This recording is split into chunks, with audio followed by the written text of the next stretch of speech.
안녕하세요. 주간 ETF 진희입니다. 설 연휴로 오랜만에 인사를 드리는데요. ETF 소식들 많이 기다리신 만큼 오늘 더 풍성하게 준비해봤습니다. 주간 ETF 시작할게요.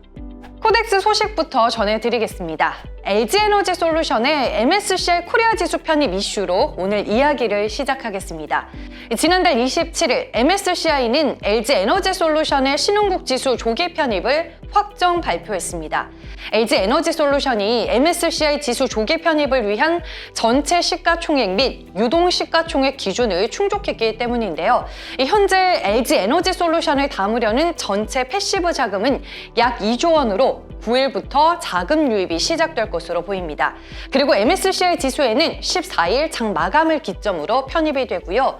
이렇게 되면 앞으로 코덱스 MSCI 코리아 TR 등의 ETF에서도 LG에너지솔루션을 담는 걸 기대해 볼 수 있겠네요. 이번 주 시장의 주요 이벤트들도 체크해 볼게요.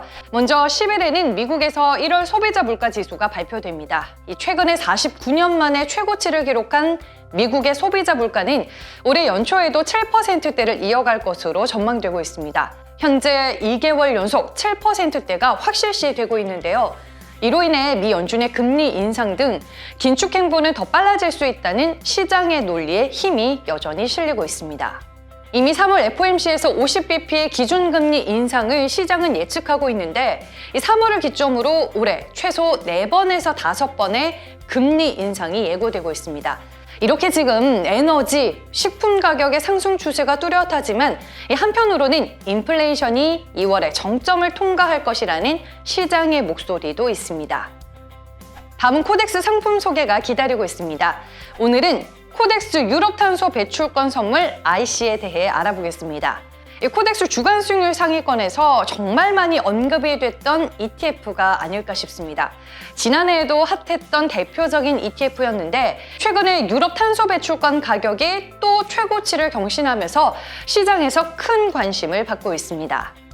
우크라이나 사태에 따른 지정학적 리스크가 천연가스 가격을 끌어올리면서 탄소 배출권 수요에 영향을 주고 있는데요. 유럽은 전체 천연가스 소비량 가운데 40%를 러시아에서 수입하고 있습니다. 그렇다 보니 천연가스 가격의 상승 압력이 유럽 내 발전소들의 석탄 수요 증가를 부추겼고 이에 탄소 배출권 수요도 덩달아 늘어날 것이라는 기대감이 반영이 된 거죠. 이미 탄소 배출권 가격은 천연가스 가격 상승에 따른 발전용 석탄 사용 증가, 이후에 온실가스 배출량 감축 목표 상향 조정 등의 요인으로 지난해부터 지금까지 200% 넘게 올랐습니다. 만약에 여기에서 유럽의 탄소 배출권 가격이 더 올라 100유로를 돌파하면 탄소 포집과 저장 기술과 연관성이 있는 기업들에 대한 관심이 또 한 번 더 커질 것으로 시장은 내다보고 있습니다. 코덱스 유럽 탄소 배출권 선물 IC는 이런 유럽 탄소 배출권 선물에 투자가 가능한 대표적인 ETF고요. 요즘같이 변동성이 커진 시장에서 대체 투자 상품의 성격을 가지고 있는 만큼 포트폴리오 분산용으로도 활용해 보실 수 있을 것 같습니다. 이어서 지난주 시장 흐름은 어땠는지 정리해 보겠습니다. 먼저 경제지표부터 보면 미국의 1월 비농업 고용지표가 오미크론 여파에도 시장 예상치를 상회하면서 약 47만 명으로 집계가 됐습니다. 미국의 고용은 여전히 강하고 굳건하다는 걸 보여줬는데요. 미국의 1월 일자리 수가 예상보다 급증했고 임금도 큰 폭으로 오른 것으로 확인이 되면서 미 연준이 금리를 예상보다 더 빨리 인상할 수 있다는 쪽에 또 무게가 실리게 됐습니다. 그로 인해 미국의 10년물 채권 금리도 1.9%를 넘기면서 반응을 했습니다. 그리고 미국장은 빅테크 기업들의 실적 결과에 좌지우지되는 시장의 흐름도 펼쳐지고 있습니다. 구글, 아마존, 스냅 등이 호실적을 발표하면서 일제히 주가가 급등한 반면 메타는 성장 둔화에 대한 우려감으로 주가가 쭉 미끄러졌습니다. 그로 인해 미국 나스닥 지수의 변동성도 어마무시했는데요.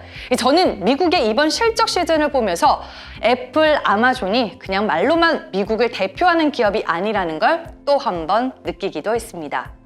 원자재 시장에서는 국제유가의 상승 기조가 심상치 않죠. 이 오펙 플러스는 고유가에도 추가 증산 없이 기존안을 유지하기로 했고요. 이 북미 한파와 우크라이나의 지정학적 리스크 속에 WTI 기준으로 국제유가는 배럴당 $90를 돌파했습니다. 국내 증시는 설 연휴를 끝내고 다행히 미국장을 따라가면서 반등이 나와줬고요. 시장 반등에 힘입어 레버리지 투자도 확대되는 모습이었습니다.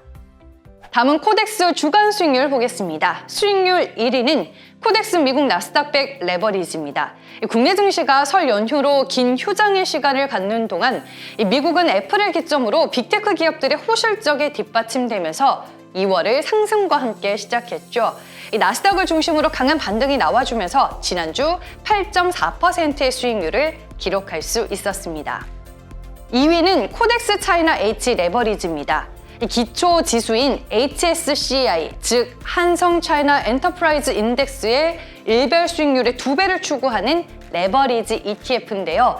한마디로 홍콩 항생 지수가 1% 상승하면 이 상품은 2% 상승하고 지수가 1% 하락하면 코덱스 차이나 H 레버리지는 2% 내외로 하락하는 구조라고 생각하시면 됩니다.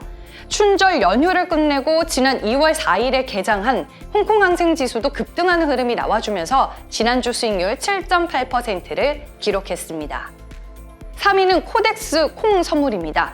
최근 12주 누적 수익률이 26.3%에 달할 정도로 수익률이 상당히 돋보이는데요. 지금 글로벌 공급망 차질과 이상기후, 에너지 가격 상승 등으로 세계 식량 가격이 11년 만에 최고치를 기록하고 있습니다. 러시아와 우크라이나의 지정학적 리스크도 한몫을 하고 있는데요. 그로 인해서 코덱스 콩 선물 주간 수익률이 7.4%였습니다. 그리고 5위권 안에 코덱스 미국 빵 플러스가 있었습니다. 상품 이름에서 알 수 있다시피 애플, 테슬라, 아마존, 알파벳 등 미국의 기술주에 집중 투자할 수 있는 ETF인데요. 미국에서 최고의 혁신 기업으로 평가받는 10개 기업에 대해 동일 가중 방식으로 산출하는 지수를 추종합니다. 한마디로 미국을 상징하고 대표하는 빅테크 10개 기업에 분산 투자가 가능한 ETF라고 보시면 됩니다. 지난주 일부 빅테크 기업들의 호실적 발표와 주가 강세로 5.9%의 수익률을 보였습니다. 반면에 코덱스 미국 나스닥 100 선물 인버스 등 지수 반등 시에 수익률이 꺾일 수밖에 없는 ETF들이 일제히 마이너스 수익률을 기록했습니다. 국내 인버스 ETF를 포함해 코덱스 WTI 원유 선물 인버스까지 수익률 하위권에서 확인됐네요. 이번에는 주요 자산 수익률 짚어볼게요. 신흥국 주식, 한국 주식, 중국 주식이 큰 폭의 마이너스에서 플러스권으로 일제히 돌아섰습니다. 특히나 한국 주식은 1월 내내 마이너스권에 머물러 있다가 지난주 마이너스 4.8%에서 플러스 2.3%까지의 반등을 이뤄냈습니다. 1월 국내 증시는 정말 다시는 떠올리고 싶지 않을 정도로 최악의 1월이었습니다. 그리고 중국 주식도 한국 주식 못지않은 반등의 폭을 보여줬고요. 미국 주식은 0.8%에서 1.8%까지 상승을 했습니다. 국내 ETF 시장의 자금 흐름도 알아보겠습니다. 1월 마지막 주 국내 시장은 저가 매수 수요가 살아나면서 약 9천억 원이 순유입됐습니다. 시장 지수와 2차 전지 ETF 위주로 유입이 확인됐는데 시장 반등과 LG 에너지 솔루션의 효과가 아닐까 싶고요. 2월 첫째 주에는 코스닥 150 및 코스닥 150 레버리지에 약 3천억 원 유입이 두드러졌습니다. 반면 글로벌 시장의 변동성 속에 해외 주식형 ETF 유입은 주춤하는 모습이었습니다. 주간 인기 ETF 순위 마지막으로 전해드릴게요. 주로 국제선물 인버스 ETF 쪽으로 시장의 자금 유입이 두드러졌습니다. 아무래도 금리 상승 시기에도 채권 역방향 투자를 통해 수익의 기회를 누릴 수 있는 만큼 해지 수단으로 여기는 수요가 있었던 것 같습니다. 2022년이 시작된 지 엊그제 같은데 벌써 2월입니다. 시장에 이슈도 많았고 변동성이 워낙 큰 1월이었던 만큼 시간이 어떻게 지나갔는지 모르겠는데요. 2월 시장에서는 코덱스 ETF 투자로 하루하루를 더 뜻깊게 보내시길 바라겠습니다. 그럼 진이는 다음 주에 변함없이 주간 ETF로 찾아올게요. 안녕!